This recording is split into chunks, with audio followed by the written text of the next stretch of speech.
2026 বিশ্বকাপে মেসির দারুণ পারফরমেন্স, যুক্তরাষ্ট্রে বিশ্বকাপ আয়োজন এবং গত কয়েক বছরে মেসির হাত ধরে তৈরি হওয়া ফুটবল উন্মাদনা, সব মিলিয়ে আমেরিকার ফুটবল বাজার এখন আগের চেয়ে অনেক বড়। এবারের গ্রীষ্মের দলবদলই যুক্তরাষ্ট্রের লিগে পা রেখেছেন Antoine Griezmann, Robert Lewandowski, Alexis Sanchez ও কাসেমিরোর মতো তারকারা। বিশ্বকাপ জয়ী গ্রিজম্যান, ইউরোপিয়ান গোল্ডেন শু জয়ী লেভানডস্কি, কোপা আমেরিকার চ্যাম্পিয়ন সানচেজ এবং একাধিকবার চ্যাম্পিয়ন্স লিগ জয়ী কাসেমিরো একসঙ্গে এত বড় নামের আগমন এমএলএসে সত্যিই বিরল।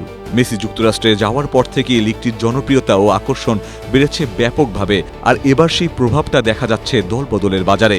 তবে 2 সেপ্টেম্বর উইন্ডো বন্ধ হওয়ার আগে আরও কোনো বড় তারকা যোগ দিলে এবারের দলবদলই হয়ে যেতে পারে এমএলএস ইতিহাসের সবচেয়ে তারকাবহুল দলবদল।